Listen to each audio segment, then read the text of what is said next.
শুভকামনা জানাই। আশা করি সবাই ভালো আছেন।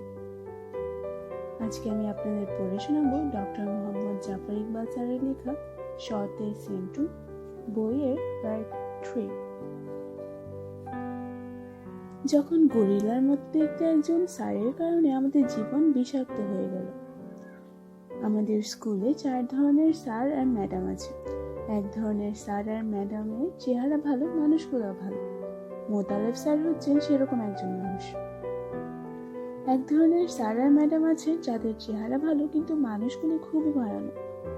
সুলতানা ম্যাডাম হচ্ছে সেরকম একজন ম্যাডাম।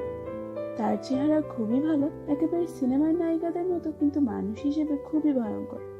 শুধু মুখের কথা দিয়ে সুলতানা ম্যাডাম আমাদেরকে পালা পালা করে কেটে ফেলতে পারে।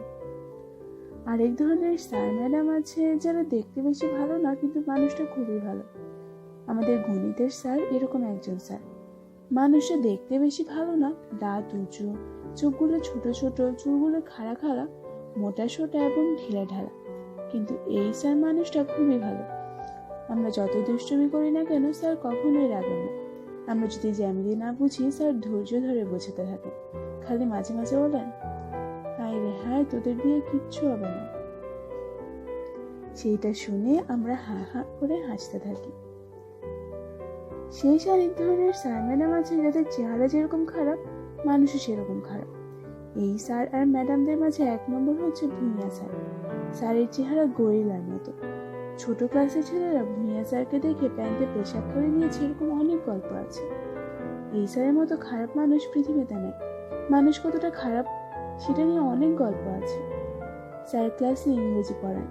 স্যার কি ইংরেজি জানেন কিংবা জানেন না সেটা কেউ জানে না, তার কারণ স্যার জীবনের ক্লাসে কিচ্ছু পড়ার নেই। ওইটা হাতে নিয়ে আমাদের কিছু একটা পড়তে বলে দেন, তারপর চেহারায় পা তুলে বসে শরীরের নানা বিচিত্র জায়গা চুলকাতে থাকেন। স্যার সত্যিকার গরিলার মতো যথেষ্ট মোটা, তাই মাঝে মাঝে যখন পিঠে কোথাও চুলকাতে চেষ্টা করেন এবং সেখানে হাত পৌঁছায় না, তখন নিজের মনে নানা রকম গালিগালাজ করেন। মাঝে মাঝে দরজার সামনে দাঁড়িয়ে দরজায় ঘষে ঘষে পিঠের কোনো জায়গা চুলকাতে থাকেন এবং তাকে তখন থেকে সত্যি সত্যি কোনো একটা গরিলার মতো লাগে। মনে হয় মজা করার জন্য সত্যিকারের গরিলাকে কিছু জামা কাপড় পরিয়ে ক্লাসে ছেড়ে দিয়েছে। স্যার ক্লাসে স্পষ্ট করে বলে দিয়েছেন, কেউ যদি তার কাছে প্রাইভেট না পড়ে তাহলে পরীক্ষাতে পাশ করতে পারবে না। আমার আগে অনেকবার স্যারের মুখে এই কথা শুনেছি, তাই কথাটা শুনে আমরা বেশি অবাক হই না। সেন্টু যেদিন প্রথম শুনলো, সে যতটুকু অবাক হলো তার থেকে বেশি মজা পেল। ভূঁইয়া স্যারকে সরাসরি জিজ্ঞেস করে ফেলল, স্যার, আপনার কাছে প্রাইভেট না পড়লে আপনি ফেল করিয়ে দেবেন? স্যার কিছুক্ষণ সেন্টুর দিকে তাকিয়ে থাকলেন, তারপর নাকের একটা লোমকে ধরে হ্যাঁচকা টান দিয়ে সেটা ছিঁড়ে ফেললেন। ছিঁড়ে ফেলা লোমটার দিকে তাকিয়ে থাকতে থাকতে তার গরিলার মতো মুখটাতে কেমন জানি আনন্দের ঝলকানি হলো। তখন সেন্টুর দিকে তাকিয়ে বলল, আমার ফেল করাতে হবে, তোরা নিজেরাই ফেল করবি। আমার কাছে পড়া নেই কিন্তু পরীক্ষায় পাশ করেছি এরকম একটা কেস নেই। গরিলা যেরকম বুকে থাবা দেয়, ভূঁইয়া স্যার ঠিক সেইভাবে তার বুকে থাবা দিলেন। কিন্তু স্যার, কেউ যদি অনেক ভালো লেখাপড়া করে খুব ভালোভাবে পরীক্ষা দেয়? ভূঁইয়া স্যার উত্তর না দিয়ে শরীর দুলিয়ে হিহি করে হাসতে লাগলেন, যেন সেন্টু একটা খুবই মজার কথা বলেছে। স্যার যেহেতু উত্তর দিলেন না, তখন সেন্টু আবার জিজ্ঞেস করে। তখন ভূঁইয়া স্যার মুখটা শক্ত করে ফেললেন। খুব যত্ন করে নাকের আরেকটা লোম ছিঁড়ে বললেন, তোর মাথার মাঝে গোবর, তাই সোজা জিনিসটাও বুঝিস না। পরীক্ষা দিবি তোরা, পরীক্ষার নম্বর দেবে কে? সেন্টু বলল, আপনি। তাহলে ভালো পরীক্ষা দিলে নম্বর পাওয়া যায় তোকে কে বলেছে? সেন্টু কিছু বলল না। ভূঁইয়া স্যার বললেন, ভালো নম্বর পেতে হলে আমার কাছে প্রাইভেট পড়তে হবে, আমার পরিষ্কার কথা। সেন্টু মাথা নাড়ল, বলল, জি স্যার, আপনার সিস্টেম ভালো। সেন্টুর কথা শুনে ভূঁইয়া স্যার খুশি হলেন। হে হে করে গরিলার মতো আরেকবার হাসলেন। তখন সেন্টু জিজ্ঞেস করল, স্যার, আমার আরেকটা প্রশ্ন আছে। কি প্রশ্ন? আপনার কাছে প্রাইভেট পড়েছে কিন্তু পরীক্ষায় পাশ করে নাই, এরকম কেস কি আছে? ভূঁইয়া স্যার মাথা নাড়লেন, বললেন, নাই। সেন্টু মুখে হাসি ফুটে উঠল। স্যার জিজ্ঞেস করলেন, তুই বেকুপের মতো হাসিস কেন? না স্যার, এমনি হাসি। ক্লাস শেষ করে যখন ভূঁইয়া স্যার চলে গেলেন তখন সেন্টু ঠিক ভূঁইয়া স্যারের মতো দূরে দূরে হাসতে লাগলো। আমি জিজ্ঞেস করলাম, হাসিস কেন? আমি ভূঁইয়া স্যারের কাছে প্রাইভেট পড়ব। সেটা সবাইকে পড়তে হবে, কিন্তু তুই হাসিস কেন? পরীক্ষার খাতায় যা তা লিখে আসবো, তারপরও স্যার পাশ করিয়ে দেবে। ব্যাপারটা চিন্তা করে সেন্টু আবার ভূঁইয়া স্যারের মতো করে দূরে দূরে হাসতে লাগলো। একসময় হাসি থামিয়ে বলল, সব স্যার এরকম করলে কত মজা হতো, তাহলে আর লেখাপড়া করতে হতো না, পরীক্ষা হতো টাকায় চুক্তি। সেন্টু সত্যি বলছে নাকি ইয়ার্কি করছে ঠিক বোঝা গেল না। আমরা যখন স্কুলে আসি তখন আমাদেরকে দেখে বড়লোক কে গরিব কে বোঝা যায় না, কিন্তু ভূঁইয়া স্যারের মতো মানুষ আমাদেরকে টাকা দিয়ে প্রাইভেট পড়ানোর জন্য যখন জোর করে তখন সেটা হঠাৎ করে বোঝা যেতে থাকে। আমাদের ক্লাসের দুইজন, একজনের নাম মাঝার আর একজনের নাম রঞ্জিত, মুখ শুকনো করে ঘুরে বেড়াতে লাগলো। তারা বাসায় প্রাইভেট পড়ার জন্য টাকার কথা বলেছে, বাসা থেকে বলে দিয়েছে বাড়তি টাকা দিতে পারবে না। আমরা তাদের উপদেশ দিলাম, ক্লাসে স্যারকে বুঝিয়ে বললে স্যার হয়তো তাদেরকে মাফ করে দেবে। পরের দিন যখন ভূঁইয়া স্যার এসে দরজার সাথে ঘষে ঘষে পিঠ চুলকাচ্ছেন এবং স্যারের গরিলার মুখে একটা আরামের ভাব এসেছে, তখন মাঝার আর রঞ্জিত কাচমাচু করে বলল, স্যার আমাদের দুজনের একটা কথা ছিল। কথা বলার ভঙ্গি দেখিয়ে স্যার বুঝে গেলেন কি কথা। দরজায় পিঠ খসা বন্ধ করে কুতকুতে চোখে দুজনের দিকে তাকালেন, বললেন, কি কথা? মাঝার বলল, স্যার আমাদের বাসায় খুবই টাকা পয়সা টানাটানি, বাবা অসুস্থ, বাবার চিকিৎসার জন্য মাসে মাসে টাকা লাগে, সেই টাকায় জোগাড় হয় না। রঞ্জিত বলল, স্যার বোনের বিয়ে দিতে গিয়ে বাবার অনেক টাকা দেনা হয়ে গেছে, বাবা সেই টাকা শোধ করতে পারছে না। ভূঁইয়া স্যার তার বিকট মুখে হাসি হাসি করে বলল, তোর বাপের অসুখ, বোনের বিয়ে, সেগুলো আমি শুনে কি করব, আমরা বলিস কেন? রঞ্জিত বলল, স্যার প্রাইভেট পড়ার টাকা জোগাড় হয় নাই, আমাদের দুইজনকে যদি প্রাইভেট পড়া থেকে মাপ দিতেন। ভূঁইয়া স্যার ধমক দিয়ে বললেন, আরে উল্লুকের বাচ্চা উল্লু, তুই প্রাইভেট পড়বি নাকি পড়বি না সেটা তোর ব্যাপার, আমরা বলে কি লাভ? বাসায় খুব মনোযোগ দিয়ে পড়বো স্যার, ভালো পরীক্ষা দেব, শুধু পাস মার্কটা দেবেন। ভূঁইয়া স্যার টেবিলে থাবা দিয়ে বললেন, নেবার, আমি তোদের জন্মের আগে থেকে এখানে পড়ে অনেক কষ্ট করে একটা সিস্টেম দাঁড়া করেছি, তোদের মতো ফকিরনি পুতের জন্য আমি আমার সিস্টেম নষ্ট করব?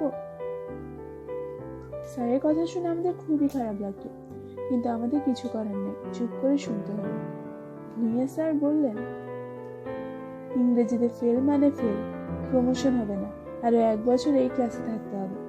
বাসায় কি তোদের বাবা মাকে জিজ্ঞেস করিস 1 বছর বাড়তি পড়তে বেশি টাকা খরচ হবে নাকি আমার কাছে পরীক্ষার আগে 1 মাস পড়তে বেশি টাকা খরচ হবে? ভূঁইয়া স্যারের যুক্তিতে কোনো খুঁত নেই, আমাদের মেনে নিতে হবে। মাঝার আর রঞ্জিত শুকনো মুখে বসে পড়ল।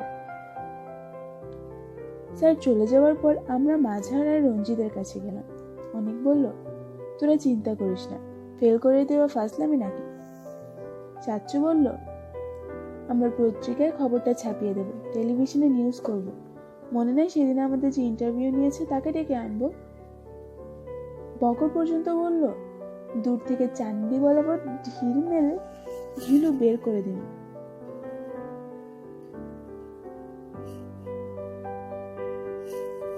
বকর পর্যন্ত বলল, দূর থেকে চান্দি বরাবর ঢিল মেরে ঘিলু বের করে দিন। সাজু বলল, হেড স্যারের কাছে সবাই মিলে একটা পিটিশন দিন। শুধু সেন্টু কোনো কথা না বলে কি যেন চিন্তা করতে লাগলো। টিফিন ছুটিতে সেন্টু আমাদের কয়েকজনকে ডেকে বলল, আমার মাথায় একটা বুদ্ধি এসেছে। কি বুদ্ধি? মনে আছে আমরা যখন টোটোর জন্য মাথা কামিয়ে ফিরেছিলাম তখন খবরটা টেলিভিশনে দেখিয়েছিল, পত্রিকায় ছবি ছাপা হয়েছিল?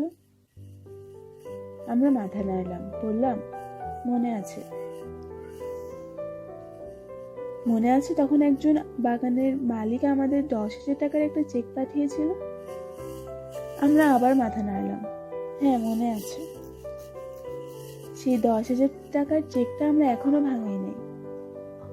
আমরা মাথা নাড়লাম। হ্যাঁ, মনে আছে। অনেক বলল, 3 মাসের মাঝে চেকটা না ভাঙালে পুরো চেকটা বাতিল হয়ে যাবে।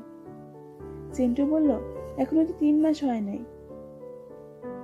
আমি বললাম, 10,000 টাকা দিয়ে কি মিষ্টি কিনবো সেটা ঠিক করা যায় না, সেজন্য চেকটাও ভাঙানো যায় না।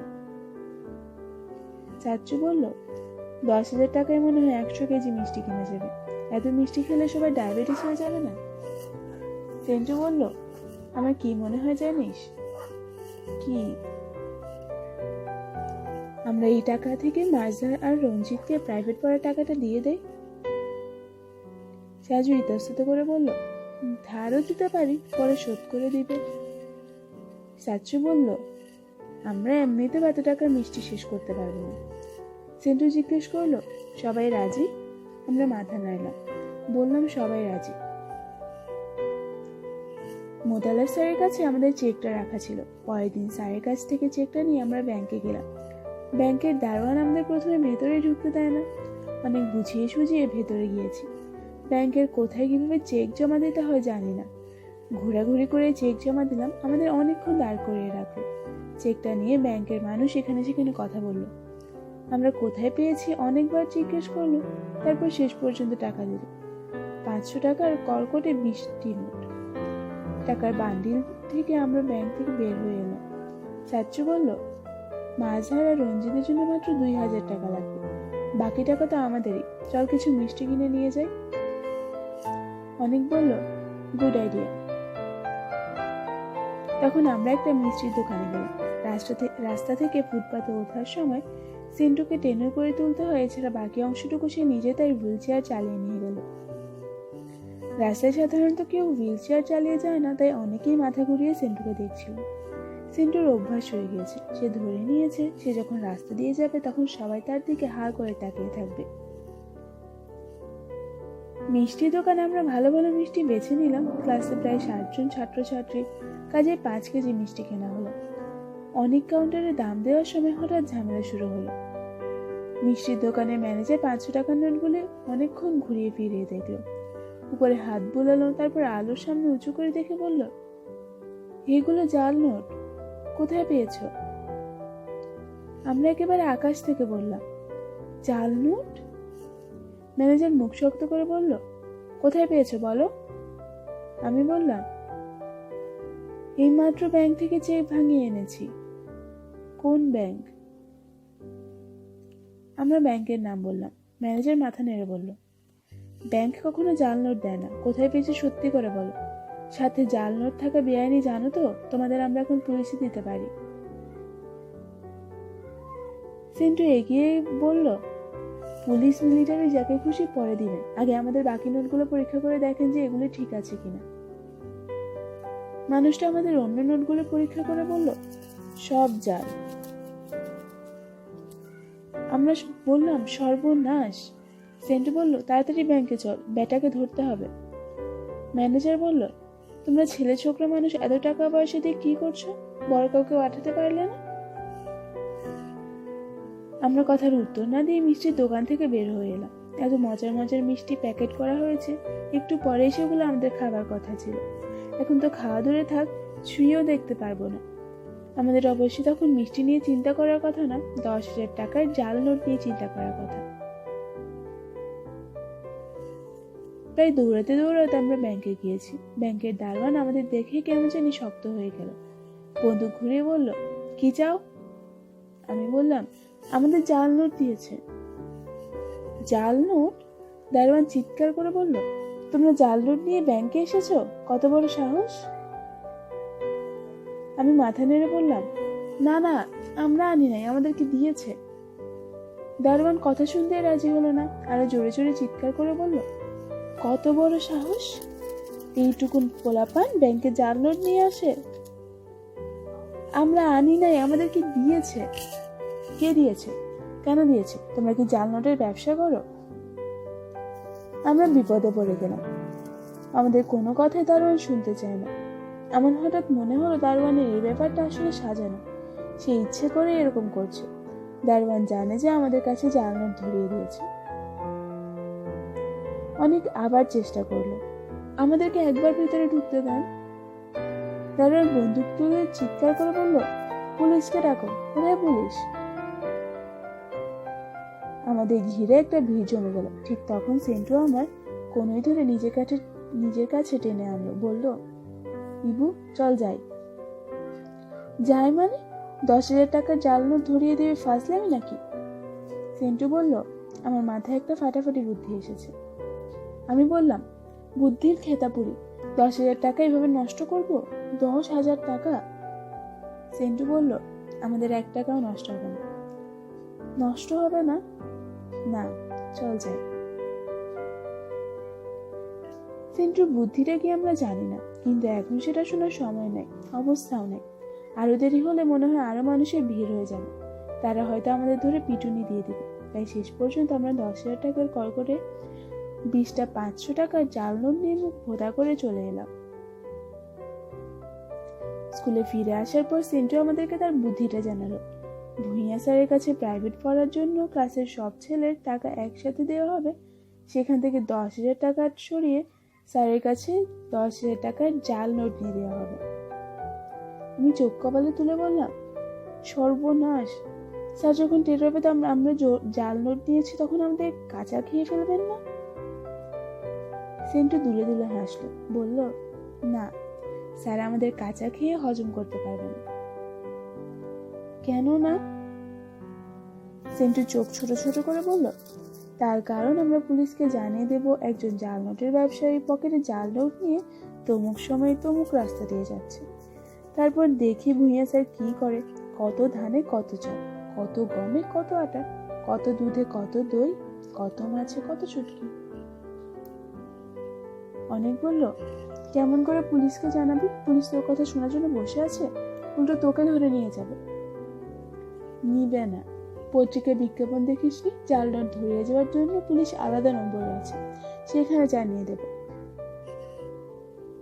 সেন্টুর বুদ্ধি কাজ করবে কিনা সেটা নিয়ে আমাদের সবারই কম বেশি সন্দেহ ছিল, কিন্তু আমাদের মাথায় এর থেকে ভালো বুদ্ধি আসেনি বলে সেন্টুর বুদ্ধিটাই শেষ পর্যন্ত মেনে নিলাম।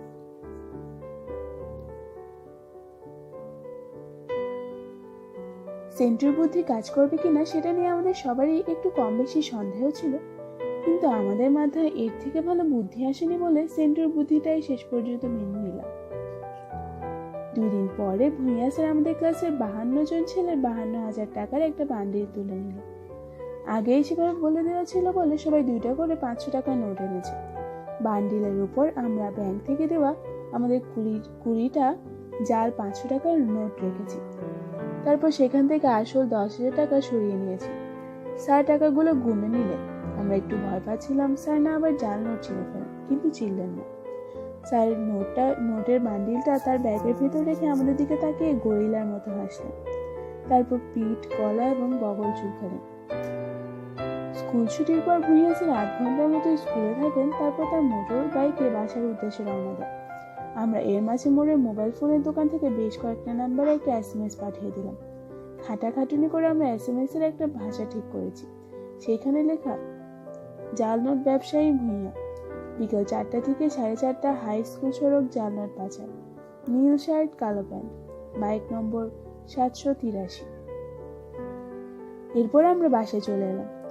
পুলিশ সত্যি সত্যি নীল শার্ট আর কালো প্যান্ট পরে ভুঁইয়া স্যারকে ধরতে পেরেছে কিনা, কিংবা ধরতে পারলেও তাকে কোনো যন্ত্রণা দিয়েছে কিনা বুঝতে পারলাম না। আগামীকালের আগে আমরা সেটা বুঝতে পারবো না। পরের দিন স্কুলে গিয়ে মনে হলো স্কুলে এক ধরনের উত্তেজনা। স্যার ম্যাডামরা এখানে সেখানে দাঁড়িয়ে উদ্বিগ্ন মুখে নিচু গলায় কথা বলছে। শুধু তাই না, আমাদের হেড স্যার অফিসের সামনে একটা পুলিশের গাড়ি, হেড স্যারের অফিসের ভেতর পুলিশের লোকজন। আমরা চুপচাপ আমাদের ক্লাসের ভেতরে ঢুকে গেলাম। ক্লাস শুরু হবার কিছুক্ষণের ভেতরে হেড স্যার আমাদের ক্লাসে এসে ঢুকলেন। আমরা সবাই দাঁড়িয়ে গেলাম। স্যার কিছুক্ষণ শীতল চোখে আমাদের দিকে তাকিয়ে বললেন, তোমাদের ভুঁইয়া স্যারকে নিয়ে একটা ঝামেলা হয়েছে। তিনি গত রাত থেকে পুলিশের কাস্টাডিতে আছেন। পুলিশের কাছে তোমাদের স্যার বলেছেন এই ঝামেলাটি হচ্ছে তোমাদের জন্য। এটা কি সত্যি? আমরা আর চোখে একজন আরেকজনের দিকে তাকালাম। আনন্দে আমাদের বুকটা ভরে গেল। আমাদের প্রজেক্ট সাকসেসফুল, কিন্তু বেশি সাকসেসফুল হলে কোনো একটা বিপদ হয়ে গেল কিনা বুঝতে পারছিলাম না। এই চুপচাপ বসে রইলাম। হেড স্যার পুরো ক্লাসের উপর চোখ বুলিয়ে সেন্টুর দিকে তাকালেন, বললেন, তোমাদের ভুঁইয়া স্যার সন্দেহ করছেন ঝামেলাটা করেছো তুমি, এটা কি সত্যি? সেন্টু ভালো মানুষের মতো বলল, জি স্যার, সত্যি। হেড স্যার একেবারে হকচকিয়ে গেলেন। খানিকক্ষণ চুপ করে থেকে বললেন, তাহলে তোমাকে একটু থানায় যেতে হবে। জি স্যার, যাব। তখন হঠাৎ আমার কি হলো কে জানে, আমিও দাঁড়িয়ে গেলাম। স্যার, আমিও যাব। সেন্টু একা করে নাই, আমরাও সাথে ছিলাম। আর কে কে ছিল? তখন সাচ্চু আর অনেকও সাহস করে দাঁড়িয়ে গেল। হেড স্যার বললেন, চলো তাহলে সবাই, পুলিশ অপেক্ষা করছে। আমরা থানায় যাওয়ার পর ভুঁইয়া স্যারকে হাজত থেকে বের করে আনা হলো। স্যার সারা রাত চোর, ডাকাত, বাটপার, পকেটমার, সন্ত্রাসী, নেশাখোরদের সাথে হাজতে ছিল। স্যারকে দেখে চেনা যায় না। এক রাতে তার গরিলার মতো চেহারা কেমন যেন ইঁদুরের মতো হয়ে গেছে। আমাকে দেখে তার চেহারা কেন যেন একেবারে ফ্যাকাশে হয়ে গেল। থানার পুলিশ অফিসার আর হেড স্যারের সামনে আমরা কিছুই গোপন করলাম না।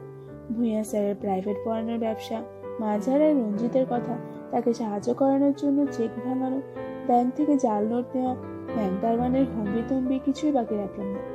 পুরোটা সময় ভুঁইয়া স্যার মাথা নিচু করে বসে থাকলেন। কথা বলা তো দূরে থাকুক, একবার মুখ তুলে পর্যন্ত তাকালেন না। পুলিশ অফিসার জিজ্ঞেস করলো, আমাদের কাছে এসএমএসটা কে পাঠিয়েছে? আমরা একজন আরেকজনের দিকে তাকালাম। সেন্টু বলল, ক্লাসের এত ছেলে, এদের ভেতর থেকে কেউ একজন পাঠিয়েছে। পুলিশ অফিসার মুচকি হাসলেন। তারপর হেড স্যারের দিকে তাকিয়ে বললেন, আপনার স্কুলের স্যাররা ছেলেদের কাছ থেকে টাকা নিয়ে তাদের পরীক্ষায় পাশ করে দেওয়ার ব্যবসা করে, এটা আপনি জানেন? হেড স্যার ইতস্তত করে বললেন, অনেক প্রাইভেট টিচার পড়ান সেটা জানি, কিন্তু এভাবে জোর করে ফেল করানোর ভয় দেখিয়ে করা হয় সেটা জানতাম না। এখন জানলেন? জি, জেনেছি। ব্যবস্থা নেবেন? কি ব্যবস্থা নেবেন? আপনি ব্যবস্থা না নিলে আমরা নেব, সেটা আপনাকে জানিয়ে রাখলাম। হেড স্যার নিশ্চয়ই ব্যবস্থা নিয়েছিলেন।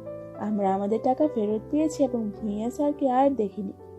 অন্য কোন স্কুলে নাকি বদলি হয়ে গেছে। সেই স্কুলের ছেলে মেয়েদের না জেনে এখন কি ভয়ঙ্কর অবস্থা। পুলিশ অফিসার ব্যাংককেও সিধে করে দিয়েছে। ব্যাংকের ম্যানেজার নিজে এসে আমাদের 10,000 টাকা দিয়ে গেছে। সেই মিষ্টির দোকান থেকে শেষ পর্যন্ত মিষ্টিগুলো আমরা কিনে এনেছি। আহা, কি মজার সেই মিষ্টি, এখনো মুখে স্বাদ লেগে আছে। যখন আমরা জানতে পারলাম আমাদের জীবন আর তেলাপোকার জীবনের কোনো পার্থক্য নেই। মোতালেব স্যার ক্লাসে পড়াতে মাঝে মাঝে কেমন জানি উতলা হয়ে যায়। তখন ঘন ঘন নিঃশ্বাস নেন, গলা কাঁপতে থাকে, মাঝে মাঝে চোখে পর্যন্ত পানি এসে যায়। আজকেও সেরকমই হলো। লেখাপড়ার পাশাপাশি আবৃত্তি, ছবি আঁকা, নাটক, ডিবেট, সমাজসেবা, এরকম কাজ করার গুরুত্বের কথা বলতে গিয়ে আবেগে স্যারের গলা ভেঙে গেল। স্যার ধীরে ধীরে উত্তেজিত হয়ে উঠে টেবিলে একটা ঘুষি মেরে বললেন, লেখাপড়ার পাশাপাশি যে অন্য কোনো সাংস্কৃতিক কর্মকাণ্ড করে না, সে মানুষের জন্য কিছুই করে না, সমাজের জন্য কিছু করে না, দেশের জন্য কিছু করে না। তাকে তো ধিক। তার জীবনের সাথে তেলাপোকার জীবনে কোনো পার্থক্য নেই, ছারপোকার জীবনে কোনো পার্থক্য নেই। স্যারের কথা শুনে আমাদের রীতিমতো মন খারাপ হলো। আমরা নাচ, গান, আবৃত্তি, ডিবেট, ছবি আঁকা এরকম কিছু তো করিই না, লেখাপড়াও করি না। আমাদের জীবন নিশ্চয়ই তেলাপোকা কিংবা ছারপোকার জীবনের থেকেও খারাপ। টিফিনের ছুটিতে আমরা বিষয়টা নিয়ে কথা বলছিলাম। অনেক অনেক লম্বা একটা নিঃশ্বাস ফেলে বলল, স্যার ঠিকই বলেছেন, আমাদের জীবনটা আসলেই তেলাপোকার জীবনের মতো, আমরা কিছুই করি না। আমি অনেককে সান্ত্বনা দিয়ে বললাম, তুই মন খারাপ করিস না, চাচ্চুর অবস্থাটা একটু চিন্তা করে দেখ। চাচ্চু সাথে সাথে একটুখানি শক্ত এবং অনেকখানি গরম হয়ে বলল, আমার আবার কি অবস্থা? আমি বললাম, আমরা তো তবু গল্পের বই পড়ি, চাচ্চু গাধাটা জীবনে কোনো গল্পের বইও পড়েনি। আমরা যদি তেলাপোকা আর ছারপোকা হই, তাহলে সাচ্চু হচ্ছে গুড়া কৃমি। আমার কথা শুনে সাচ্চু খুবই রেগে গেল, বলল, খবরদার বাজে কথা বলবি না। সেন্টু চুপচাপ আমাদের কথা শুনছিল, এবার একটা নিঃশ্বাস ফেলে বলল, আসলে স্যার ঠিকই বলেছেন, লেখাপড়ার বাইরেও আমাদের কিছু একটা করা উচিত। কি করব? আমরা গানও গাইতে পারি না, ছবিও আঁকতে পারি না। পারিস না তো কি হয়েছে, শিখবি। চাচু অবাক হয়ে বলল, শিখবো? কোথা থেকে শিখবো? নাচ গান শেখার কত স্কুল আছে, কোথাও ভর্তি হয়ে যাবি। পরের দিন আমরা কয়েকজন নাচ গান কবিতা শেখার স্কুলের খোঁজ করার জন্য বের হয়ে গেলাম। আমাদের অবশ্যই বেশি খোঁজ করতে হলো না, আমাদের স্কুলের পাশে এরকম একটা জায়গা পেয়ে গেলাম। ছুটি দিনে অনেক ছেলে মেয়ে সেখানে নাচ গান কিংবা ছবি আঁকা শিখতে আসে। সামনে খোলা জায়গা, ভেতরে দোতলা বিল্ডিং, সেখানে বড় একটা সাইনবোর্ডে উজ্জ্বল রং দিয়ে বড় করে লেখা আলোকিত শৈশব। জায়গাটা আমাদের পছন্দ হলো, তখন আমরা গেট খুলে ভেতরে ঢুকে গেলাম। আমাদের এমন একটা বয়স যে কেউ আমাদের বিশ্বাস করে না, কোথাও গেলে সবাই সন্দেহের চোখে দেখে। তার চাইতেও খারাপ হয় যখন কেউ কোনো গুরুত্ব দেয় না। আমরা হয়তো এক জায়গায় কোনো কাজে গিয়েছি, কিন্তু কেউ আমাদের দিকে ঘুরে তাকাবে না। আমরা যেন মানুষ না, আমরা যেন অদৃশ্য বাতাস। তবে সেন্টুকেই নিয়ে গেলে সেই সমস্যা হয় না। সে হুইল চেয়ারে থাকে বলে হয়তো কেউ না কেউ এগিয়ে আসে। আজকেও আমরা যখন গেট খুলে ভিতরে ঢুকেছি, তখন শাড়ি পরা কম বয়সী একটা মেয়ে আমাদের দিকে এগিয়ে এলো। হাসি হাসি মুখে বলল, এসো এসো, আমি কি তোমাদের কোনোভাবে সাহায্য করতে পারি? মেয়েটার কথা বলার ভঙ্গিটা বেশ সহজ আর সুন্দর, তাই আমাদের ভয়টা কেটে গেল। আমরা তখন বেশ সহজভাবে কথা বলতে শুরু করলাম। আমি বললাম, আমাদের স্যার বলেছেন যারা নাচ গান করতে পারে না, ছবি আঁকতে পারে না, তাদের জীবন হচ্ছে তেলাপোকার জীবন।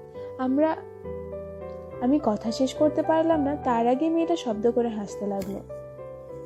বলল, তাই তোমরা নাচ গান শিখে তেলাপোকা থেকে মানুষ হতে এসেছো? আমি মাথা নাড়লাম। মেয়েটা বলল, চমৎকার, আমরা সব তেলাপোকাকে মানুষ বানিয়ে দেব, তোমাদের দুশ্চিন্তার কিছু নেই। চাচ্চু জিজ্ঞেস করলো, আমাদের কি করতে হবে? আমাদের মেম্বার হয়ে যাও, তারপর ঘুরে ঘুরে আমাদের প্রোগ্রামগুলো দেখো, যেটা পছন্দ হয় সেখানে ঢুকে যাও। নিজেদের জন্য যদি কিছু খুঁজে না পাও তাতেও সমস্যা নেই, বড় লাইব্রেরি আছে, সেখানে বই পড়ো। আমাদের অনেক ধরনের প্রোগ্রাম আছে, সেখানে ভলান্টিয়ার হিসেবে কাজ করো। আমি জিজ্ঞেস করলাম, কেমন করে মেম্বার হতে হয়? ডেস্কে ফর্ম আছে, ফিল আপ করে গার্জিয়ানদের সাইন সহ নিয়ে এসো, সাথে 2টা ছবি আর ভর্তি ফি। শুক্র শনিবার সকাল 9টা থেকে রাত 9টা পর্যন্ত খোলা, অন্য দিন বিকাল 5টা থেকে রাত 8টা, যখন খুশি এসো। আমরা তখন ডেস্ক থেকে ফর্ম নিয়ে জায়গাটা ঘুরে দেখলাম। একটা ঘরে কয়েকজন ছেলে মেয়ে গান শিখছে। যিনি গান শেখাচ্ছেন তার চেহারাটা এতই রাগি রাগি যে আমরা ভয় পেয়ে সরে এলাম। আরেকটা ঘরে কয়েকজন কবিতা আবৃত্তি করছে। ঠিক কি কারণ জানি না, মনে হলো সবাই গলা দিয়ে শব্দ না করে নাক দিয়ে শব্দ করছে। কে জানে, ভালো আবৃত্তি মনে হয় নাক দিয়েই করতে হয়। আরেকটা ঘরে গিয়ে দেখি মেঝেতে উবু হয়ে অনেকে ছবি আঁকছে। আমাদের দেখে অনেকেই সোজা হয়ে বসলো এবং সেন্টুর দিকে ট্যাপ ট্যাপ করে তাকিয়ে রইল।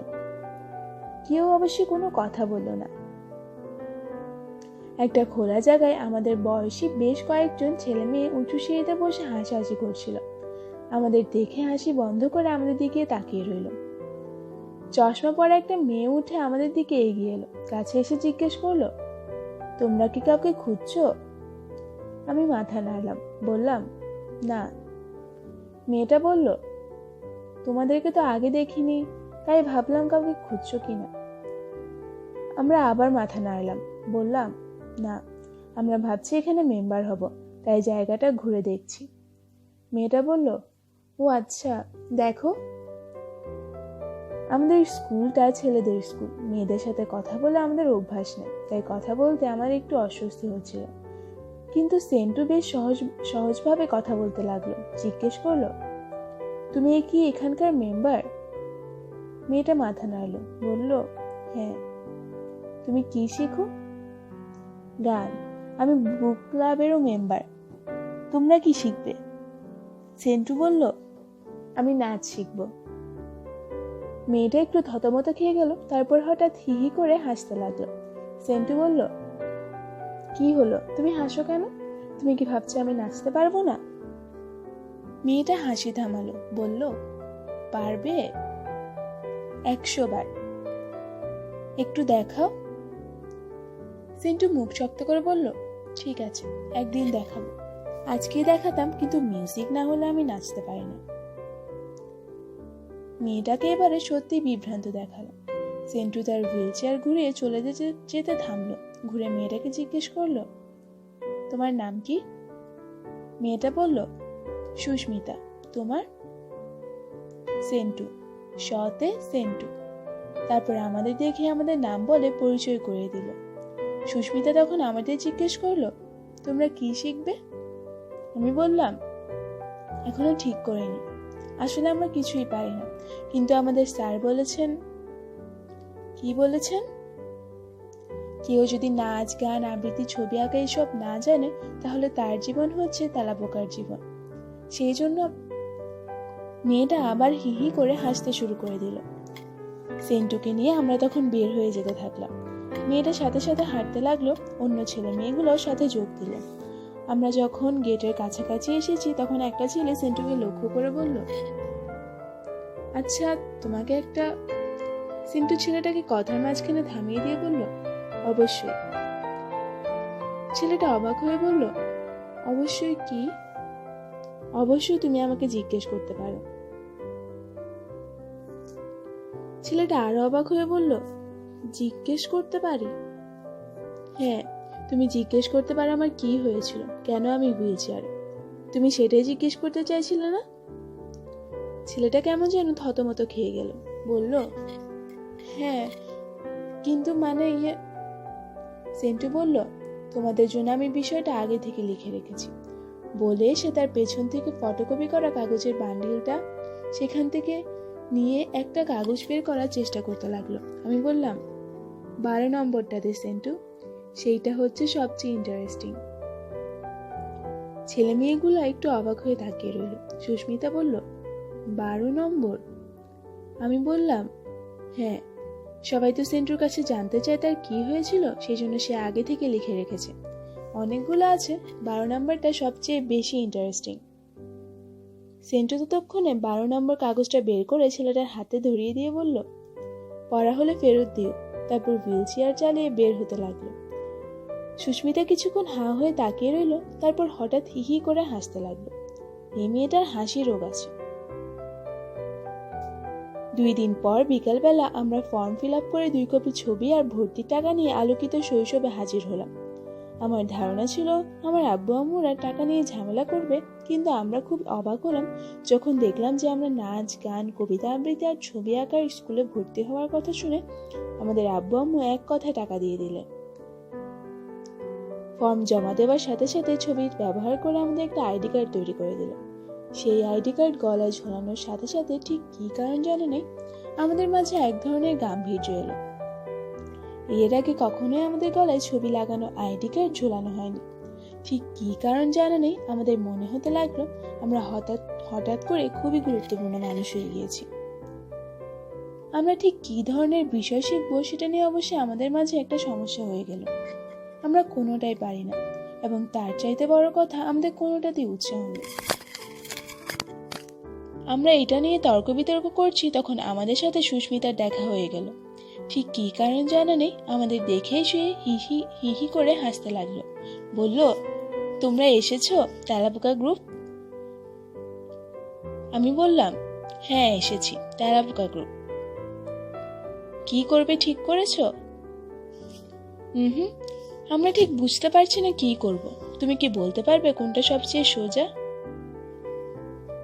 সোজা? সুস্মিতাকে একটু বিভ্রান্ত দেখা গেল।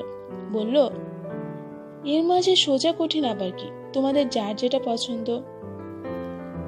আমাদের কোনোটাই পছন্দ না, এখন কি করব? সুস্মিতাকে একটু চিন্তিত দেখা গেল। মাথা চুলকে বলল, তাহলে তোমরা যেটা ভালো পারো। অনেক বলল, ভালো পারলে তোমাদের স্কুলে এসেছি কেন? সুস্মিতা ভ্রু কুঁচকে কিছুক্ষণ আমাদের দিকে তাকিয়ে রইল, তারপর বলল, ঠিক আছে, তোমরা প্রথমে তোমাদের প্রিয় একটা কবিতা আবৃত্তি করো, আমি দেখি। আমাদের মাঝে অনেকের সাহস সবচেয়ে বেশি, তাই সে প্রথমে চেষ্টা করলো। তার উচ্চারণ মোটামুটি চলে যাবার মতো, কিন্তু যখন ভালো আবৃত্তি করার চেষ্টা করলো তখন সেটা হলো ভয়ঙ্কর। ভোরকে উচ্চারণ করলো ভুর, সূর্যের আলোকে উচ্চারণ করলো সূর্যের আলু। অনেকের কবিতা আবৃত্তি শুনে সুস্মিতা কেন যেন বিমর্ষ হয়ে তার দিকে তাকিয়ে হতাশ হয়ে মাথা নাড়ল। আমি বুঝতে পারলাম কবিতা আবৃত্তিতে অনেকের কোনো ভবিষ্যৎ নেই। সুস্মিতা তখন চাচ্চুর দিকে তাকিয়ে কোনো একটা কবিতা আবৃত্তি করতে বলল। চাচ্চু তার মাথা চুলকালো, নাক চুলকালো, গলা চুলকালো, কিন্তু আবৃত্তি করার মতো কোনো কবিতা মনে করতে পারল না। সে জীবনে কোনো বই পড়েনি, সে কিভাবে আবৃত্তি করার জন্য একটা কবিতা মনে করতে পারবে? সুস্মিতা তখন আমার দিকে তাকালো। আমি ভালো করে কথাই বলতে পারি না, কবিতা আবৃত্তি করবো কিভাবে? তাই আমি জোরে জোরে মাথা নেড়ে বললাম, না না, আমি পারবো না। সেন্টু আমার দেখা দেখি মাথা নাড়লো, বলল, আমার কবিতা আবৃত্তি করতে ভালো লাগে না। সুস্মিতা বলল, তাহলে গান? আমরা চারজন একজন আরেকজনের দিকে তাকালাম। সুস্মিতা বলল, কোন একটা গানের লাইন গাইতে পারবে?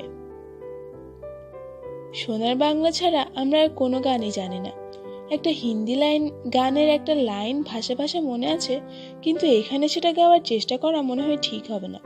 সুস্মিতা আবার বলল, কি হলো, গাও একটা লাইন। চাচ্চু বলল, আমরা গাইতে পারি না দেখেই তো এখানে শিখতে এসেছি। সুস্মিতা বলল, কিন্তু তোমরা কি রকম শিখবে সেইটাই দেখতে চাচ্ছিলাম, গলার সুর কি রকম। আমি বললাম, আমাদের গলায় এখন কোনো সুর নেই।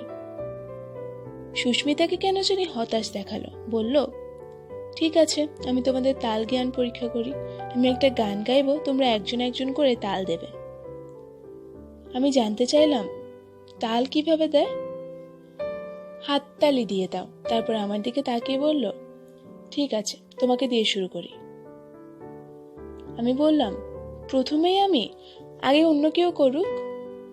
অন্য তিনজন মাথা নেড়ে বলল, না, আগে ইবু, আগে ইবু।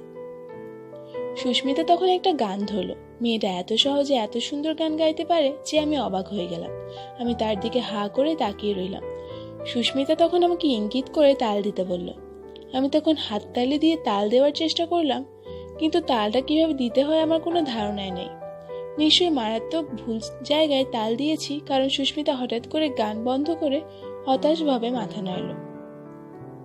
সেন্টু বলল, ইবুর কোনো তাল জ্ঞান নেই। আমি লাল হয়ে বললাম, এখন নাই তো আস্তে আস্তে হবে।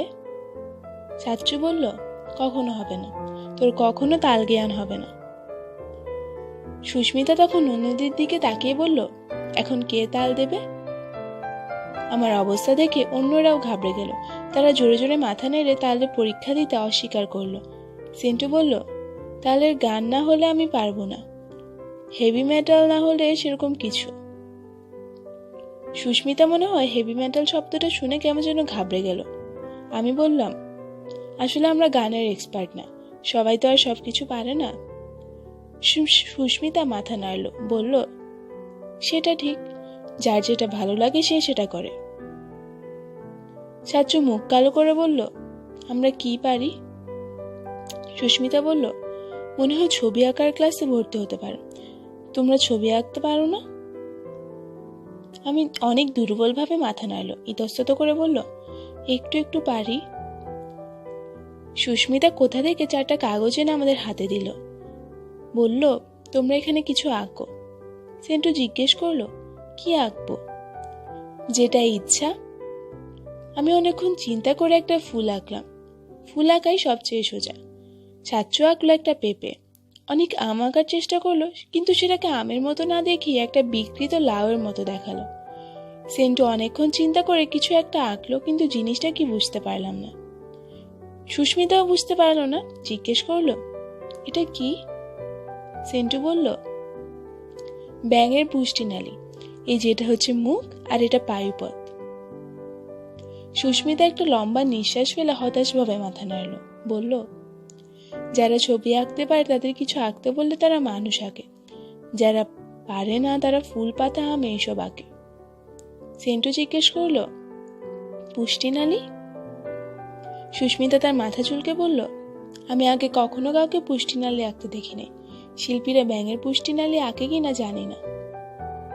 আমি একটা দীর্ঘ নিঃশ্বাস ফেলে বললাম, তাহলে এখানে আর আমাদের কোনো আশাই নেই, আমরা কিছুই শিখতে পারবো না, তেলাপোকাই থেকে যাবো সারা জীবন। সুস্মিতা হিহি করে হাসতে লাগলো। হাসতে হাসতে বলল, না না, তোমাদের তেলাপোকা থেকে যেতে হবে না, এখানে বড় লাইব্রেরি আছে, বুক ক্লাব আছে, আমাদের অনেক অনুষ্ঠান করতে হয়, তখন ভলান্টিয়ার দরকার হয়। আমি বললাম, চল লাইব্রেরিটা দেখে আসি। সাচ্চু খুব উৎসাহ দেখাচ্ছিল না, সে যে বই পড়ে না তাই লাইব্রেরিতে যাওয়ার কোনো আগ্রহ নেই, কিন্তু আমরা সবাই যেতে চাইছি তাই তাকেও যেতে হলো। লাইব্রেরিটা দোতলায়, আমাদের সেন্টুকে তার হুইল চেয়ার সহ টেনে তুলতে হলো। আমরা আগেও মাঝে মাঝে সেন্টুকে হুইল চেয়ার সহ টেনের উপরে তুলেছি। যখনই তাকে এভাবে উপরে তুলি তখনই কেন জানি সেন্টু খুব মন খারাপ করে ফেলে, মুখ কালো করে বসে থাকে। কারণটা কি কে জানে। লাইব্রেরিতে গিয়ে সুস্মিতার ডেস্ক থেকে একটা কাগজ এনে আমাদের দিয়ে বলল, এই যে দেখো, এখানে 100টা বইয়ের লিস্ট আছে, মেম্বারদের এই 100টা বই পড়তে হয়, যখন পড়ে শেষ করে তখন তাদেরকে একটা সার্টিফিকেট দেয়। আমি অনেক গল্পের বই পড়ি, তাই আমার ধারণা ছিল দেখবো লিস্টের বেশিরভাগ বই আমি পড়ে ফেলেছি, কিন্তু দেখলাম লিস্টের বেশিরভাগ বইয়ের নামও কোনোদিন শুনিনি। এর মাঝে আছে জীবনী, ভ্রমণ কাহিনী, দেশ বিদেশের বড় বড় লেখকের উপন্যাস আছে, প্রবন্ধের বই পর্যন্ত আছে। আমি পড়ি ডিটেকটিভ, ভূত আর সায়েন্স ফিকশন, লিস্টে সেগুলোর নাম পর্যন্ত নেই। দেখে খুব মন খারাপ হলো। তারপরে আমরা শেলফ থেকে ইন্টারেস্টিং ধরনের বই নামিয়ে সেগুলো পড়তে শুরু করলাম। বাসায় যাওয়ার আগে আমি, অনেক আর সেন্টু যখন আমাদের বইয়ের 4 ভাগের 1 ভাগ শেষ করতে পারি নাই, তার মাঝে সাচ্চু 3টা মোটা মোটা বই পড়ে শেষ করে ফেলল। সে অবশ্যই শেষ করলো তার নিজের কায়দায়, প্রত্যেক লাইনে শুধু সে শব্দ পড়ে। সাচ্চুর মতো বড় গাধা আমি আর জন্মেও দেখি নাই। আলোকিত শৈশবে যদিও আমরা নাচ গান, কবিতা আবৃত্তি বা ছবি আঁকা এরকম কিছু শেখা শুরু করতে পারলাম না, কিন্তু তারপরেও আমরা মোটামুটি নিয়মিতভাবে সেখানে যেতে লাগলাম। আমাদের দেখা দেখে আমাদের ক্লাসের আরো কয়েকজন ছেলে সেখানে যেতে শুরু করলো। কয়েকজন গান, আবৃত্তি এসবের ক্লাসেও ভর্তি হয়ে গেল। আমরা যদিও কোনো ক্লাসে ভর্তি হইনি, কিন্তু আস্তে আস্তে আমরা নানা ধরনের কাজে সাহায্য করার জন্য ভলান্টিয়ার হয়ে গেলাম। যখন তাদের কোনো অনুষ্ঠান হয় তখন গেটে দাঁড়িয়ে টিকিট চেক করার কাজটা আমরা খুব ভালো করতে পারি, তাই আমাদের মাঝে মাঝে এই দায়িত্ব দেওয়া হয়।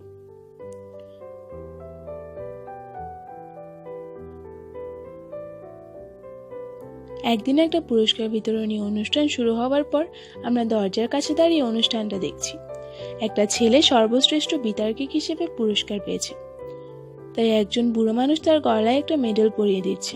শুধু মেডেল না, মেডেলের পরে তাকে 5,000 টাকার একটা বিশাল বড় চেকও দেওয়া হলো। সেটা দেখে সেন্টু লম্বা একটা দীর্ঘশ্বাস ফেলে বলল, আমার খুবই শখ একটা পুরস্কার পাওয়া।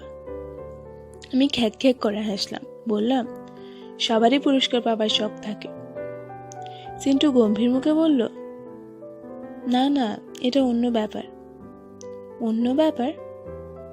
হ্যাঁ, আমি যদি কোনোদিনও পুরস্কার পেতাম তাহলে সেটা নিয়ে খুবই সাংঘাতিক একটা ঘটনা করা যেত। সাংঘাতিক ঘটনা? আমি অবাক হয়ে বললাম, পুরস্কার পাওয়ার ঘটনা আবার কোন দিন সাংঘাতিক ঘটনা হয়েছে? আমি পেলে হবে। আমাদের পাশেই সুস্মিতা দাঁড়িয়েছিল, জিজ্ঞেস করলো, কি হতো? সেন্টু মাথা নাড়ল, বলল, বলা যাবে না। বলা যাবে না? না। কেন? সেন্টু হতাশভাবে মাথা নাড়ল, বলল, আমি তো কোনোদিন কোনো পুরস্কার পাবো না, তাই তোমাদের দেখাতেও পারবো না। যদি পেতাম তাহলে দেখতে আমি কি করি। তাহলে তুমি বলবে না? না। একটু পর সেন্টু একটা লম্বা নিঃশ্বাস ফেলে বলল, পুরস্কার অনুষ্ঠানটা যত বড় হবে, যত বড় বড় ইম্পর্ট্যান্ট মানুষ থাকবে, ঘটনাটা তত ফাটাফাটি করা যাবে। সুস্মিতা আবার বলল, ঘটনাটা একটু বলো, আমরা শুনি। খামোকা বলে কি হবে? যদি কোনোদিন পুরস্কার পাওয়ার একটা চান্স থাকতো তাহলে বলতাম, এখন বলে কি হবে? সেন্টু আরো বিশাল একটা দীর্ঘশ্বাস ফেলল। পুরস্কার পেলে কি হতো আমাদের সবাই খুবই জানার ইচ্ছে ছিল, কিন্তু সেন্টু সেটা বলবে না, তাই আমাদের জানার কোনো উপায়ও নেই। সেন্টু গান গাইতে পারে না, আবৃত্তি করতে পারে না, ছবি আঁকতে পারে না, বিতর্ক করতে পারে না, পুরস্কার পাবে কিভাবে? বই পড়া নিয়ে একটা কম্পিটিশন হলে সেটাতে চেষ্টা করে দেখতে পারে, কিন্তু সেখানেও তার পুরস্কার পাওয়ার কোনো চান্স নেই। সেন্টু আমার মতো খালি ডিটেকটিভ, ভূত আর সায়েন্স ফিকশনের বই পড়ে। বই পড়ার প্রতিযোগিতায় পুরস্কার পেতে হলে দুনিয়ার সব বই পড়তে হয়। দুনিয়ার সব বই পড়ার সময় কোথায়? এছাড়া শুধু পুরস্কার পাওয়ার জন্য তো মোটা মোটা জ্ঞানের বই কে পড়বে? তাই সেন্টু কোনো পুরস্কার পায় না, আর আমরা জানতেও পারি না পুরস্কার পেলে কি হতো। এরপর বেশ কয়েকদিন পার হয়ে গেছে। আমরা মোটামুটি ভাবে নিয়মিতই আলোকিত শৈশবে যাই। সবার সাথে পরিচয় হয়েছে। নাচ গান আবৃত্তি না করলে অন্য কাজকর্ম করি, ভালোই লাগে। সুস্মিতার সাথে আমাদের এক ধরনের বন্ধুত্ব হয়েছে। মেয়েটা একটু বেশি হাসে, এছাড়া কোনো সমস্যা নেই। এর মাঝে একদিন নোটিশ এলো, বই সপ্তাহ উপলক্ষে বই নিয়ে আমাদের শহরে অনেক কিছু হবে। বই মেলা, বইয়ের উপর আলোচনা, বইয়ের লেখকদের সাথে আড্ডা, তার সাথে বই পড়া নিয়ে একটা প্রতিযোগিতা। প্রথম পুরস্কার 10,000 টাকা, দ্বিতীয় আর তৃতীয় পুরস্কারও আছে, সেখানে টাকা একটু কম। সেন্টু নোটিশটা দেখে একটা লম্বা দীর্ঘশ্বাস ফেলল। আমি বুঝতে পারলাম সেই পুরস্কারটার জন্য লোভ করছে। এটা পেলে মনে হয় তার ফাটাফাটি ঘটনাটা করে ফেলতে পারত। পুরস্কার পাবার তার কোনো চান্স নেই, তারপরেও সেন্টু ঠিক করলো সে প্রতিযোগিতায় যাবে। আমরা ঠিক করলাম আমরাও যাব। সুস্মিতা তো যাবে। আমরা দেখেছি এই মেয়েটা বই পড়ার মাঝে মহা এক্সপার্ট। বয়স আমাদের সমান, কিন্তু এর মাঝে দুনিয়ার বই পড়ে ফেলেছে। সে যদি পুরস্কার পেয়েও যায়, অবাক হওয়ার কিছু নেই। নির্দিষ্ট দিনে গিয়ে দেখি স্টেডিয়াম মাঠে অনেক বড় বই মেলা, অনেকগুলো বইয়ের স্টল, সেখানে অনেক বই। আমরা ঘুরে ঘুরে বইগুলো দেখলাম। বইয়ের অনেক দাম। বাসা থেকে যা টাকা পয়সা নিয়ে আসিনি, তাই বইগুলো শুধু উল্টে পাল্টে দেখে রেখে দিলাম, কোনোটা আর কিনতে পারলাম না। একসময় মাইকে প্রতিযোগিতার জন্য সবাইকে ডাকা হলো। আগে থেকে রেজিস্ট্রেশন করতে হয়েছিল, তাই আমাদের সবার একটা নাম্বার দেওয়া হয়েছিল। নম্বর অনুযায়ী সিট পড়েছে। আমরা আলোকিত শৈশব থেকে একসাথে রেজিস্ট্রেশন করেছি, তাই আমরা সবাই পাশাপাশি বসেছি। সেন্টু বেঞ্চে বসে না, নিজের হুইল চেয়ারে বসে, তাই সে এক পাশে বসেছে। প্রতিযোগিতা শুরুর আগে লক্ষ্য করলাম সুস্মিতা ফিসফিস করে সেন্টুকে কি যেন বলল। সেন্টু শুনে অবাক হয়ে সুস্মিতার দিকে তাকালো, তারপর না সূচকভাবে মাথা নাড়ল। সুস্মিতা তখন হাত পা নেড়ে কিছু একটা বলল। সেন্টুকে তখন কেমন জানি বিভ্রান্ত দেখালো। প্রতিযোগিতার প্রশ্ন তখন দিতে শুরু করেছে, তাই সুস্মিতা সেন্টুকে কি বলেছে আমরা আর সেটা জানতে পারলাম না। আমি প্রশ্নটা দেখে বেকুব হয়ে গেলাম। এরকম প্রশ্ন হবে জানলে আমি প্রতিযোগিতায় আসতামই না। 100টা প্রশ্ন আছে, তার ভেতরে 5টার উত্তরও জানি কিনা সন্দেহ। প্রশ্নগুলো রীতিমতো বিদঘুটে। রবীন্দ্রনাথের ছোট গল্পের ছুটি মূল চরিত্রের ফটিকের ছোট ভাইয়ের নাম কি? মার্ক টুয়েনের টম সয়ার বইয়ের টমের বান্ধবী মেয়েটার নাম কি? রোল্ড ডালের অসাধারণ মেধাবী মেয়ের চরিত্র নিয়ে লেখা উপন্যাসের মূল চরিত্রের নাম কি? বোতল ভূত বইটা কে লিখেছে? দক্ষিণাঞ্জন মিত্রের বিখ্যাত বই কোনটি? প্রশ্নগুলোর পাশে 5টা করে উত্তর দেওয়া আছে। শুদ্ধ উত্তরের জন্য 1 নম্বর, ভুল উত্তরের জন্য 4 ভাগের 1 ভাগ নম্বর কাটা যাবে। যেহেতু আমরা কোনো উত্তরে জানি না, তাই আমি আন্দাজে গোল্লা ভরাট করে এলাম। অনেকেরও দেখি একই অবস্থা, আন্দাজে গোল্লা ভরাট করে এসেছে। সাচুর কায়দাটা খারাপ না, এমন ভাবে সে গোল্লা ভরাট করেছে যে সেটাকে দেখে একটা ডিজাইন মনে হচ্ছে। সেন্টু একটু বেশ দূরে বসেছে, তাই সে কি করছে আমরা জানি না। আমাদের থেকে খুব বেশি ভালো হওয়ার কথা না। প্রতিযোগিতা শেষ হওয়ার ঘন্টা পরের পর কয়েকজন মানুষ এসে আমাদের হাত থেকে প্রশ্নের উত্তর নিয়ে গেল। বিকালবেলা পুরস্কার বিতরণী অনুষ্ঠানে বিজয়ীদের নাম ঘোষণা করা হবে। আমাদের পুরস্কার পাবার কোনো প্রশ্নই ওঠে না, তারপরও আমরা বিকালে হাজির থাকলাম। সুস্মিতা একটা পুরস্কার পেয়ে যেতেও পারে, সেজন্য যদি পুরস্কার পায় তাহলে আমরা বিকট চিৎকার করে শব্দ করতে পারবো। আমরা যখন অপেক্ষা করছি তখন আমি সেন্টুকে দেখে একটু অবাক হলাম। তার চোখে মুখে কেমন যেন একটা ভয়ের ছাপ। কোনো একটা কারণে সে খুবই উত্তেজিত। আমি নিচু গলায় জিজ্ঞেস করলাম, তোর কি হয়েছে সেন্টু, তুই এরকম করছিস কেন? সেন্টু ফিসফিস করে বলল, খুব টেনশন হচ্ছে, কাউকে বলিস না। কি টেনশন? সুস্মিতা তার খাতায় আমার নাম লিখেছে, তার পুরস্কারটা যেন আমি পাই। সত্যি? হ্যাঁ, আমি পুরস্কার পেলে কি করে সেটা দেখতে চাই। ইয়া মাবুদ, ধরা পড়লে কি হবে? সেন্টু বলল, সেজন্যই তো টেনশন। ধরা পড়লে পুরো বেজ্জতি। দোয়া ইউনিসটা তোর মনে আছে? পরে দেখি একটা ফু দে আমাকে। আমি দোয়া ইউনুস পড়ে সেন্টুকে ফু দিলাম। প্রথমে অনেকক্ষণ বই পড়ার উপকারিতা নিয়ে বড় বড় এবং বুড়ো বুড়ো লোকজন ঘ্যান ঘ্যান করে বক্তৃতা দিল। মনে হলো বক্তৃতা বুঝি আর শেষই হবে না। শেষ পর্যন্ত বক্তৃতা শেষ হলো এবং পুরস্কার বিজয়ীদের নাম ঘোষণা শুরু করল। প্রথম পুরস্কার পেল সরকারি মেয়েদের স্কুলের একটা ছাত্রী। মেয়েটির নাদুস নুদুস চেহারা, ঘরে বসে থেকে বই পড়তে পড়তে সে নিশ্চয়ই এরকম নাদুস নুদুস হয়েছে। দ্বিতীয় পুরস্কার বিজয়ী হিসেবে খায়রুল হাসানের নাম বলা হলো। আমাদের বুঝতে একটু সময় লাগলো যে খায়রুল হাসান আসলে সেন্টু। আমরা যখন বুঝতে পারলাম তখন আমি আর সুস্মিতা একটা চিৎকার দেওয়ার ভান করলাম। সেন্টু তখন হুইল চেয়ারে তার পুরস্কারটা নিতে স্টেজের দিকে যেতে শুরু করলো, তখন অনিকার ছাত্র এত অবাক হলো যে বলার মতো না। আমি যেহেতু কি হয়েছে জানি সেজন্য বেশি অবাক হয়নি, কিন্তু ছাত্র আর অনেক হা করে তাকিয়ে রইল। সুস্মিতা আমার কানের কাছে মুখ এনে ফিসফিস করে বলল, দেখি এখন সেন্টু কি ঘটনা ঘটায়। ঘটনাটা কি ঘটতে পারে আমরা একটু পরেই টের পেতে শুরু করলাম। পুরস্কার নেবার জন্য স্টেজের সামনে সেন্টু হাজির হওয়ার পর হঠাৎ করে সবাই আবিষ্কার করলো যে তাকে স্টেজে তোলার কোনো উপায় নেই। সবাই তখন মুখ চাওয়াচাওয়ি করতে লাগলো। স্টেজের প্রধান অতিথি সেন্টুর পুরস্কারটা হাতে নিয়ে বোকার মতো দাঁড়িয়ে রইল। সবাই চাপা গলায় একে অন্যের সাথে কথা বলতে লাগলো। দরকার হলে আগে আমরা অনেকবার সেন্টুকে হুইল চেয়ারে বসা অবস্থায় চ্যাং দোলা করে দোতলায় নিয়ে গিয়েছি। তাকে স্টেজে তোলা কোনো ব্যাপার না। আমরা তাকে স্টেজে তোলার জন্য যাচ্ছিলাম, কিন্তু সুস্মিতা আমাদের থামালো। ফিসফিস করে বলল, যেও না, দেখো কি হয়। স্টেজের লোকজন নিশ্চয়ই ঠিক করলো তাকে ধরাধরি করে হুইল চেয়ার সহ স্টেজে তুলে নেবে। তাই কয়েকজন মানুষ এসে তার হুইল চেয়ার ধরার চেষ্টা করলো, কিন্তু সেন্টু তাদের হুইল চেয়ারটা ধরতে দিল না, ছিটকে সরে গেল। শুনলাম সে কিছু একটা বলছে এবং অন্যরা মুখ চাওয়াচাওয়ি করছে। স্টেজের উপরে প্রধান অতিথি এবং সভাপতিকে কিছু একটা বলা হলো, তখন দেখলাম একটা মাইক এনে সেন্টুর হাতে দিল। সেন্টু নিশ্চয়ই কিছু বলতে চাচ্ছে। সেন্টু কি বলে শোনার জন্য আমরা খুবই কৌতূহল নিয়ে অপেক্ষা করতে লাগলো।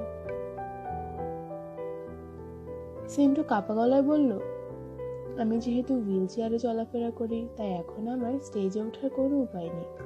স্টেজে উঠতে হয় সিঁড়ি দিয়ে, আমি তো সিঁড়ি দিয়ে উঠতে পারি না। সেন্টু কেশে তার গলা পরিষ্কার করে বলল, আমাকে পুরস্কার দেওয়ার জন্য সবাই মিলে আমাকে ধরাধরি করে স্টেজে তুলে নিতে চাচ্ছেন, কিন্তু আমি রাজি হই না। আমার বয়সী একটা ছেলেকে সবাই কোলে করে উপরে তুলছে, সেটা আমার জন্য খুবই অপমানজনক, আমার জন্য খুবই লজ্জার ব্যাপার। আমি সেটা করতে দেব না। আমাদের দেশে আমার মতো অনেক ছেলে মেয়ে, অনেক মানুষ হুইল চেয়ারে থাকে।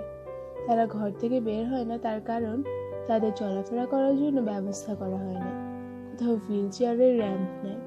আমাদের শহরের এত বড় অডিটোরিয়াম ঘিরে কত বড় বড় মানুষ ওঠেন, কিন্তু আমার মতো একজনের ওখানে উঠতে পারছে না, কারণ এই স্টেজে ওঠার জন্য র্যাম্প তৈরি করা হয়নি। আমি পুরস্কার পেলেও সম্মান নিয়ে সেই পুরস্কারটা নেওয়ার কোনো উপায় নেই। সেন্টু একটু থামলো। পুরো হলে প্রায় 1000 খানেক মানুষ, সবাই প্রায় নিঃশ্বাস বন্ধ করে বসে আছে। সেন্টু এবারে প্রায় অভিমানী গলায় বলল, যে এই পুরস্কারটা আমি অন্য 10 জনের মতো সম্মান নিয়ে নিতে পারবো, আমি সেই পুরস্কারটা নিতে চাই। আমাকে ক্ষমা করবেন। যেদিন হুইল চেয়ারে করে স্টেজে ওঠে সম্মান নিয়ে উঠে যাবে, সেদিন যদি আমি কোনো একটা পুরস্কার পাই, তাহলে আমি সেই পুরস্কার নেব। ঠিক কি কারণ জানা নেই, সবাই তখন হাততালি দিতে শুরু করলো। আমি, সাচ্চু, অনিকা, সুস্মিতাও দাঁড়িয়ে হাততালি দিতে লাগলেন। সবাই তখন হাততালি থামান। তখন সেন্টু বলল, দ্বিতীয় পুরস্কার 5000 টাকা। আমি অনুরোধ করব এই স্টেজে ওঠার জন্য একটা র্যাম্প বানানোর জন্য আমার পুরস্কারে 5000 টাকা যেন ব্যবহার করা হয়। তারপর কেউ কিছু বলার আগে সে তার হুইল চেয়ার চালিয়ে গুলির মতো আমাদের কাছে এসে গেল। সবাই তখন অবাক হয়ে সেন্টুর দিকে তাকিয়ে আছে। সেন্টু আমাদের দিকে তাকিয়ে নিচু গলায় বলল, কেমন হয়েছে নাটকটা? আমরা ফিসফিস করে বললাম, ফাটাফাটি। সেন্টু বলল, বলেছিলাম না। অনুষ্ঠানের প্রধান অতিথি তখন বললেন তিনি আসলে জানতেন না আমাদের দেশের হুইল চেয়ারের ছেলে মেয়েদের এত কষ্ট। তিনি দেখবেন যেন সব স্কুল কলেজের মঞ্চে হুইল চেয়ারের র্যাম্প বসানো হয়। তিনি তার আঙ্গুল দিয়ে বিষয়টা বুঝিয়ে দেওয়ার জন্য সেন্টুকে ধন্যবাদ দিলেন। পুরস্কার নিয়ে সেন্টুর এই নাটকের খবরটা অনেক পত্রপত্রিকায় ছাপা হয়েছিল। কোনো কোনো পত্রিকার সম্পাদকীয়তে পর্যন্ত লেখা হয়েছিল। আমি দেখিনি, শুনেছি কোনো একটা টেলিভিশন চ্যানেলও খবরটা দেখিয়েছে। পরের দিন আমরা আলোকিত শৈশবে গিয়েছি। সেন্টুর ঘটনাটা নিয়ে কথা হচ্ছে, সুস্মিতাও আছে আমাদের সাথে। সেন্টু বলল, মনে আছে আমি বলেছিলাম যদি কোনো একদিন পুরস্কার পাই তাহলে একটা ফাটাফাটি ঘটনা ঘটাবো, এখন বিশ্বাস হলো? আমরা মাথা নাড়লাম, বললাম বিশ্বাস হয়েছে। সেন্টু সুস্মিতার দিকে তাকিয়ে বলল, সুস্মিতা বলল, কি হয়েছে, একটু কাছে আসবে? সুস্মিতা কাছে গেল। সেন্টু বলল, একটু নিচু হবে? সুস্মিতা একটু নিচু হলো। সেন্টু তখন সুস্মিতার গলা জড়িয়ে বলল, thank you Sushmita. Thank you viewers for watching my